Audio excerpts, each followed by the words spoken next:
Hey guys, Toledo123 and welcome to the Affliction Warlock class guide from Miss Pandaria. Affliction is a very basic spec, but it's one of the newer of the specs, and I'm making this guide because I don't feel like some Warlocks realize either the potential of Affliction DPS or just don't understand how to play it. So hopefully you guys learn something from this, and yeah, hope you enjoy. In this guide we'll be covering stats, gems, talents, and glyphs, starting with stats. So, the stats, you want int, haste to 4198 or 4717, hit to 5100 or 15%, mastery, any extra haste, then crit. Mastery is usually better than haste, but reforging to either 4198 or 4717 haste will give you extra ticks on your corruption, and usually is a DPS increase, so you really should go for it. Getting hit to cap is important, again as close to the cap as you can. So with Agony, it's a build up dot. It stacks up to 10 times starting at 1. So the more stacks you have, the more damage it's going to do. So say you have 2 seconds left on that dot and you try and refresh it. Well, if you're not hit cap and it misses, you're going to have to restack up all those dots again, and it's going to be a huge DPS loss for you. So I recommend getting as close to the cap as you possibly can. Next thing we're going to be covering is gems. Basically, below 480 item level and above 480 item level are completely different gemming techniques. So below 480 item level, in a red socket you just go with a pure int gem plus 160 int or the JC gem. In a yellow socket, you want to go with a plus 80 int and plus 160 mastery gem. In a blue socket, you want to go with an 80 int and plus 160 hit gem. Above 480 item level, you want to go in a red socket, you want to go with a plus 80 int and plus 160 mastery gem. In a yellow socket, you want to just go with the pure mastery gem, which is 320 mastery. And in a blue socket, you want to go with a plus 160 hit and plus 160 mastery gem. The reason the gemming techniques are changed a bit, the higher item level you get, is because mastery becomes more favored than int the higher item level you go. So technically,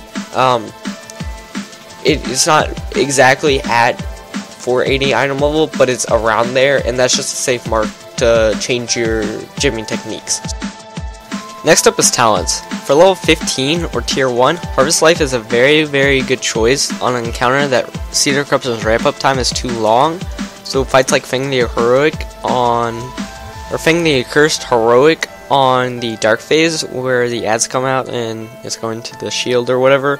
Dark Regen is very good talent when paired with the Health Stone, and I personally like to use it on a very healing intensive fight just to help out my healers, and it can basically save your life when paired with the Health Stone where you'd otherwise be dead. So then you have Soul Leech. I like to use Soul Leech on basically any other fight just because I think it's the optimal choice just because of its passive healing. Next up is level 30 or tier 2. In most fights you're going to be using Mortal Coil just because it provides a very decent heal, even though you don't have to fear the target. Health Tear is pretty useless in PvE environment, and Shadow Fury is only useful in 2 fights in the current tier, such as Will of the Emperor. For level 45 or tier 3, Soul Link when paired with Grimoire's Sacrifice provides a decent health boost, but doesn't really reduce the damage that you take. Sacrificial Pact is only useful when you're using either Grimoire Supremacy or Service, but in most cases you should go Dark Bargain, since it provides a shield that prevents all damage for 8 seconds. Once the shield fades, you take 50% of the damage prevented over 8 seconds, which is usually ideal in most situations. For level 60 or tier 4, Unbound Will is a decent talent for fights such as Chagall to remove the mind control ability. Blood Fear really isn't that viable in a PvE environment, so the talent for this tier is Burning Rush. It provides a very nice movement speed ability that can basically save your life in some situations, and I really couldn't play without it. Level 75 or tier 5 is the talent or tier that can either make or break your DPS, since it's all about Grimoires. Most single target fights you want to stick to Grimoire Service, since it has the highest single target talent, though it doesn't directly buff your dots unless you're directly channeling on them. If you're multi-dotting, you want to stick to Grimoire Supremacy with either the Observer or Feltant Pet, depending on the fight. For level 90 or tier 6, Kil'jaeden's Cunning is very good for a fight that has heavy movement, since you can cast while moving, but it does reduce your movement speed by 20%, or 10% each stack. It stacks up to 2 times. Mamrot's Fury is very good on a fight such as Elgon with Sparks, but other than that, it's pretty much useless. Archimonde's Vengeance is going to be the top talent otherwise, but the DPS boost it provides is very, very minimal. Next we have Glyphs. There's a few Glyphs that are needed for Affliction, but some are just situational. For Glyphs of Soulstone is basically needed in a raid environment, since it gives the resurrected player 100% health points when he is resurrected. Glyphs of Soul Shards is the one glyph you need for Affliction to be able to do decent DPS, since it gives you another Soul Shard, and it allows you to cast a Haunt, an extra Haunt, or an extra Soulburn Soul Swap, an extra Soulburn Seed of Corruption, whatever you want. It's needed. You have to have this. Glyph of Siphon Life provides a very decent passive heal from corruption, and I think it's needed in some cases. Glyph of Everlasting Affliction is really only good for fights that you just do so much multi-dotting that you can't keep up all your dots. But I don't really think you should switch to it.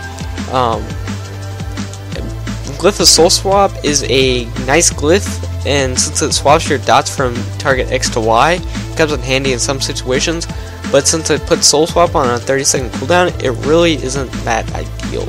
So in a normal situation, you'd be using Glyph of Soulstone, Glyph of Soul Shards, and Siphon Life. So yeah guys, that wraps it up for the Affliction Warlock class guide. Thanks for watching. If you liked the video and it helped you out in some way, please be sure to like and favorite the video, as well as subscribe to my account. I'll be uploading a rotation guide for Affliction, because the rotation is a lot more complex than people think it is. So yeah, thanks for watching guys, see you later.